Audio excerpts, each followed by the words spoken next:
এবার উজানের চোখের দিকে নিজের গভীর দৃষ্টি স্থির করলো। অত্যন্ত আকুল ও নরম সুরে প্রশ্ন করলো, প্রফেসর সাহেব, আপনি তো আমায় একটুও ভালোবাসেন না। তাহলে কেন আমার প্রতিটা আগমন আপনি আগে থেকে টের পেয়ে যান? কেন আমাকে সব সময় আগলে রাখেন? কেন আমার কষ্টে আপনিও কষ্ট পান? ময়ের মুখের ভালোবাসা। ওই অবুঝ প্রশ্নটা শোনার মাত্রই উজানের মুখে সেই চতুর হাসি এক নিমিষেই উধাও হয়ে গেল। সে গম্ভীর গলায় মনে করিয়ে দিল, গতকাল রাতের কথাগুলো এত তাড়াতাড়ি ভুলে গেলে মিসেস চৌধুরী? কথাটা বলা মাত্রই ময়ের ফর্সা মুখটা আবারও এক নিমিষেই বেলুনের মতো চুপসে গেল। ঠিক তখনই কাল রাতের উজানের সেই নিষ্ঠুর ও পাথুরে কথাগুলো তার কানের কাছে কর্ণের মতো বিকট শব্দে বাজতে লাগলো। তার বুকের ভেতরটা আবারও অভিমানে ভারী হয়ে উঠল। ময়ের ওভাবে চুপ হয়ে যেতে দেখে উজানের নিজের হাত ঘড়ির দিকে তাকালো। তারপর গম্ভীর গলায় কড়া নির্দেশ দিয়ে বলল, বিকেলে বান্ধবীদের সাথে বাইরে ফুচকা খাওয়ার যে প্ল্যানিং করেছো ওটা এখনই ক্যান্সেল করো। আমি বাসায় ফেরার সময় নিজে তোমার জন্য ফুচকা নিয়ে যাব। আর হ্যাঁ, সবচেয়ে ইম্পর্টেন্ট কথা, আমার যে একে অপরের হাজবেন্ড, ওই এই সত্যিটা যেন এই কলেজের কোনো স্টুডেন্ট বা টিচার ভুলেও জানতে না পারে, বুঝতে পেরেছো? মৌ নিজের ফুলানো গলাটা আরো এক লাঠি বাড়িয়ে উজানের কড়া নির্দেশ শুনে বাধ্য মেয়ের মতো শুধু আলতো করেই মাথা নাড়ালো। উজান হঠাৎই উঠে দাঁড়ালো। তাকে আচমকাই উঠে দাঁড়াতে দেখে মৌ টেবিল থেকে নেমে চটকটে সোজা হয়ে দাঁড়িয়ে গেল। কিন্তু উজান কিছু বুঝে ওঠার আগেই এক তীব্র আকুলতায় মৌয়ের হাত বাড়িয়ে উজানের আষ্টে পৃষ্ঠে জড়িয়ে ধরলো। উজানের শার্টের বুকটা নিজের ছোট্ট ছোট্ট হাতের মুঠে শক্ত করে খামচে ধরে অত্যন্ত কাতর ও ভাঙা গলায় বলে উঠল, আমাকে আপনি ভালোবাসেন না সেটা না হয় মেনে নিলাম, কিন্তু দোহাই আপনার, কখনো এই আমিটাকে একা করে মাছ ধরিয়ে ফেলে দিয়ে চলে যাবেন না। আপনাকে আমি যে নিজের জীবনের চেয়েও অনেক বেশি ভালোবাসি। আপনি নিহার এই দুনিয়ায় আমার আর কোনো কিছুই প্রয়োজন নেই। আপনার মনের ভেতরে আমার জন্য ভালোবাসা না থাকলেও চলবে, শুধু আমি আপনার বউ হয়ে আপনার নামের পাশে বেঁচে থাকতে চাই। আমার ওই একমাত্র অধিকারটুকুও প্লিজ অন্য কোনো নারী কে দিয়ে দিয়েন না। আমি অন্য কারো বুকে আপনাকে কিছুতেই সহ্য করতে পারবো না। মরে যাব আমি। উজান তীব্র চমকে উঠে মৌয়ের দিকে তাকালো। হুট করে এই মেয়েটার কি হলো সে কিছুই বুঝে উঠতে পারছে না। মৌয়ের আকুল আর্তনাদ আর হারানো ভয় এক পলকের উজানের ভেতর শক্ত পুরুষালীর অহংকারকে যেন নাড়িয়ে দিল। সে নিজের অজান্তেই মৌয়ের পিঠের ওপর আলতো করে হাত বুলিয়ে দিতে লাগলো এবং তার মাথায় হাত রেখে অত্যন্ত ফিসফিসিয়ে জিজ্ঞেস করলো, কি হয়েছে পিচ্চি? মৌ কোনো কথা বলল না। সে শুধু উজানের বুকের নিজের মুখটা আরো গভীরভাবে গুজে দিল। উজান এক দীর্ঘশ্বাস ফেলে নিজের দুহাত দিয়ে মৌয়ের চিবুকটা আলতো করে উঁচিয়ে মুখখানা নিজের বুকে ঘুরিয়ে নিল। চোখ তুলতেই দেখলো মৌয়ের বড় বড় দুটো চোখ অশ্রু চিকচিক করেছে। মনে হচ্ছে একটু নাড়া পেলেই বুঝি শ্রাবণের ধারা নামবে। মেয়েটার চোখে ওই নোনা জল উজান কোনোভাবে সহ্য করতে পারে না। কিন্তু কেন? উজান নিজেই মনের এক বড় মস্ত বড় প্রশ্নের মুখোমুখি হলো। সে তো মনে মনে মৌকে নিয়ে নিজের বউ স্বীকার করতে চায় না। মৌ তো তার জীবনের কেবলই এক বড় দায়িত্ব আর ফ্যামিলি চাপিয়ে দেওয়া এক বন্ধ মাত্র। তাহলে কেন এই মেয়ের চোখের সামনে দুফোঁটা জল দেখলেও তার নিজের বুকের ভেতরটা অমন তীব্র হাহাকার ওঠে ওঠে?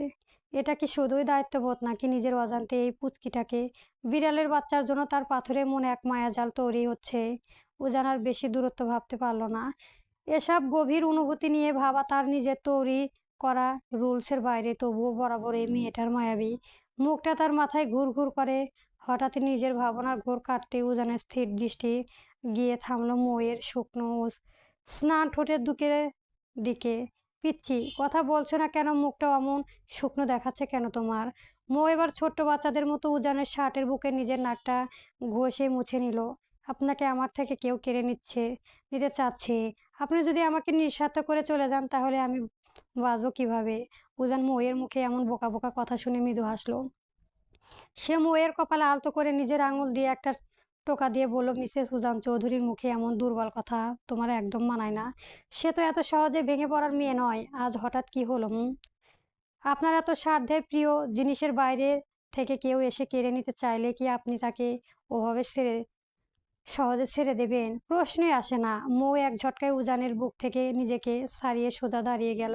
সে নিজের নাকটা উঁচিয়ে বেশ কড়া গলায় তেজ দেখিয়ে বলে, যেখানে আমি আমার একটা সামান্য সুতো কখনো কাউকে দেব না, সেখানে আপনাকে তো অন্য কারো সাথে শেয়ার করার প্রশ্নই আসে না।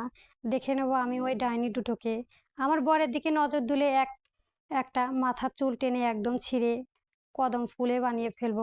রাগে ফুঁসতে নিজের হাত দুটো মুঠো করে কথাটা বলল মৌ। অতিরিক্ত রাগের কারণে এই মুহূর্তে তার ফর্সা নাকের ডগায় একদম পাকা টমেটোর মতো টকটক লাল হয়ে গিয়েছে। তবে পরক্ষণেই উজানের মুখের দিকে তাকিয়ে সে হুট করেই মিষ্টির হাসি ফুটিয়ে আদুরের স্বরে আওড়ালো, ভীষণ ভালোবাসি আপনাকে দুলহান জান। আপনি শুধু আমার অনলি এই মৌ চৌধুরী শুধু কারো নয়। এ কথাটি বলেই মৌ সেখানে আর এক মুহূর্তেও দাঁড়ালো না। উজানের সামনে নিজের লজ্জাটুকু আড়াল করে সে এক প্রকার জোরে গতিতে দৌড়ে কেবিন থেকে বেরিয়ে চলে গেল। উজান তার ওই চপল ও পাগলাটে চলে যাওয়ার পাথরের দিকে তাকিয়ে নিজের মনে এক তৃপ্তির মুচকি হাসি ঝুলালো। তারপর নিজের পরবর্তী ক্লাস নেওয়ার জন্য করিডোরের দিকে বেরিয়ে গেল। ক্লাস শেষ হয়ে মৌ আর মেহের হাফ টাইম বিরতি একসাথে ক্যাম্পাসে মেইন ক্যান্টিনের দিকে চলে গেল। দুজন মিলে হালকা কিছু স্ন্যাক্স আর কোল্ড ড্রিঙ্কস খেয়ে আড্ডা শেষ করে ক্যান্টিন থেকে বের হলো। মৌ মেহের কাঁধে নিজের একটা হাত রেখে পুরো ক্যাম্পাসটা ঘুরে ঘুরে দেখতে লাগলো। অবশ্য ক্যাম্পাস ঘুরে দেখার কথাটা বলে একটু ভুলেই হবে, কারণ মৌয়ের দু চোখ আসলে পুরো মাঠ জুড়ে ছদ্মবেশে শুধু তার গম্ভীর প্রফেসর বর উজান চৌধুরীকেই খুঁজে বেড়াচ্ছিল। ঠিক তখনই এক বেরো বাতাসে হুট হুট করে পাশ থেকে কেউ একজন এসে চরম শক্ত হাতে মৌয়ের ফর্সা কবজিটা আঁকড়ে ধরে এক মস্ত বড় হেঁচকা টান দিল। আচমকাই এমন আকর্ষণীয় ও হিংস্র হামলায় মৌ প্রথমে ভীষণ ভয় পেয়ে নিজের চোখ মুখ একদম খিচে বন্ধ করে ফেলল। তবে পরের মুহূর্তে যখন সে নিজের সামলে নিয়ে ধীরে পায়ে চোখ মেলে দেখল তার অতি পরিচিত বকে যাওয়া লম্পট ছেলে জিহাদ অত্যন্ত নির্লজ্জের মতো তার সামনে দাঁড়িয়ে আছে। আর ঠিক এই ধতাধস্তির মাঝে চোখের পলকে তাদের দুজনে কেন্দ্র করে আশেপাশে ডজন ডজন স্টুডেন্ট এসে এক মস্ত বড় গোলবৃত্তি তৈরি করে ভিড় জমালো। মেহের মৌকে ওভাবে আটকে আটকে পড়তে দেখে দূর থেকে এক প্রকার দৌড়ে মৌয়ের পাশে এসে দাঁড়ালো। মৌ তখনও নিজের জায়গায় পুরো স্তব্ধ হয়ে নিথর হয়ে দাঁড়িয়ে আছে। সে আসলেই আর 10টা সাধারণ মেয়ের মতো নয়।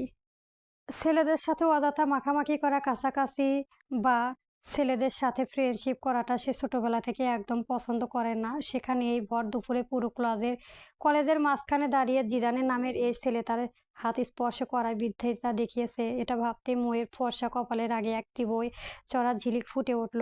এই ছেলেটা গত প্রায় মাস দুয়েকের ধরে ক্লাসিক কিংবা করিডোরে শুধু ময়ের দিকে লেলিপুর দৃষ্টিতে তাকিয়ে থাকে। অবশ্য মৌয়ের আগে এসবে তেমন একটা পাত্তা দেয়নি, কারণ সে তার মতো সুন্দরী মেয়ের দিকে ক্যাম্পাসের কত বন্ধুই হা করে তাকিয়ে থাকে। ওসব নিয়ে মাথা ঘামানোর মতো ফালতু সময় তার নেই। কিন্তু আজ এই ছেলেটা কোন সাহসে কার প্রশ্রয়ে সবার সামনে তার হাত টেনে ধরার মতো এত বড় স্পর্ধা দেখালো। মৌ মনে মনে ঠিক সেটাই ভাবছিল। হঠাৎ করে সবার মুখে মুখে গুঞ্জন থামিয়ে জিদান অত্যন্ত নাটকীয় কায়দায় মইয়ের সামনে এসে হাঁটু গেজে বসে পড়ল। তারপর পকেট থেকে একটা বড় লাল টকটকে গোলাপ ফুল মইয়ের দিকে বাড়িয়ে দিয়ে পুরো মজনু স্টাইলে বলে উঠল, আই লাভ ইউ মৌ, তোমাকে আমি সত্যি সত্যি অনেক বেশি ভালোবাসি। বিগত 2 মাস ধরে প্রতিদিন তোমার এই কথাটা বলতে চেয়েছি, কিন্তু মন থেকে কিছুতেই সাহস জোগাতে পারিনি। আর সবার সামনে সে সাহসটা করে ফেললাম। প্লিজ আমার এই পবিত্র ভালোবাসাটা তুমি অ্যাকসেপ্ট করো। জি জিহাদের এই ফিল্ম স্টাইলের প্রপোজাল দেখা মাত্রই চারপাশ থেকে উৎসুক স্টুডেন্টদের করাতালি আর শিট বাজানোর দেওয়ার বিকট শব্দ ভেসে এলো। মেহের এই পরিস্থিতি দেখে নিজের শুকনো ঢোক গেল। সে মৌয়ের ভেতরে আসল রূপটা খুব ভালো করে চেনে, তাই সে স্পষ্ট বুঝতে পারছে আজ এই ক্যাম্পাসে খুব বড় রকমের একটা তুফান বা কাল বৈশাখী ঝড় আসতে চলেছে। ঠিক তখনই মেহের ভাবনার মাঝে হুট করে বাঘিনীর মতো গর্জে উঠল মৌ। সে আর এক সেকেন্ডও সময় নষ্ট না করে জিদানের ওই হাঁটু গেজে বসা মুখে গলায় বরাবর সজোরে একটা ব্যাক টু ব্যাক কয়েকটি থাপ্পড় বসিয়ে দিল। আচমকাই এমন থাপ্পড়ের জন্য জিদানের হাতের গোলাপ ফুলে মাটিতে ছিটকে পড়ল। মই এবার নিজের পুরো গলা জোর দিয়ে রাগে কাঁপতে কাঁপতে চেঁচিয়ে উঠল, শাওয়া, ঘরের শাওয়া, ভালোবাসা তোর পেছন দিয়ে ভরবো, মাঝ বরাবর এমন লাথি মারবো যে জীবনে কোনো মেয়ে তো দূরের কথা, কোনো হিজড়া তোর দিকে ফিরে তাকাবে না। সবার সামনে এমন থাপ্পড় আর কড়া কড়া গালি খেয়ে জিদান চট করে মেঝে থেকে উঠে দাঁড়িয়ে রাগে লাল হয়ে চেঁচিয়ে উঠল, হোয়াট মৌ, তুমি এটা কি বললে? তোমাকে আমি প্রপোজ করলাম আর তুমি আমার ভালোবাসা অ্যাকসেপ্ট না করে সবার সামনে আমাকে এভাবে ইনসাল্ট করছো? মৌ এবার নিজের মুখটা বাঁকিয়ে চোখ দুটো ছোট ছোট করে উত্তর দিল, আহারে আমার সোনা গো, তোকে কি আমি বলেছিলাম আমাকে প্রপোজ কর? 7 ঘরের পানি খেয়ে 7 বেবির সাথে শুয়ে আস্তাগফিরুল্লাহ নাউজুবিল্লাহ, তোর মতো একটা ক্যারেক্টারলেস ছেলেকে অ্যাকসেপ্ট করার চেয়েও সারা জীবন একাকী সিঙ্গেল হয়ে ইন্তেকাল করা আমার জন্য হাজার গুণ ভালো। লুচ্চা ছেলে একটা। জিদান এবার চরম রাগান্বিত ও অপমানিত বোধ করে আঙুল উঁচিয়ে বলল, তুমি কিন্তু এবার বড্ড বেশি বেশি করছো। আর তুমি কি সব ভিত্তিতে কোনো প্রমাণের ওপর দাঁড়িয়ে আমাকে এভাবে সবার সামনে খারাপ ছেলে বলেছো? হ্যাঁ, চুপ কর শালা। তোর ওই হাজারটা ছেলের চেয়েও হাজার গুণ বেশি হ্যান্ডসাম আর কিউটের ডিব্বা পার্সোনাল ভাবে অলরেডি আমার নিজের জীবনে আছে। সে সব বেশি কথা না বলে দূরে গিয়ে মর।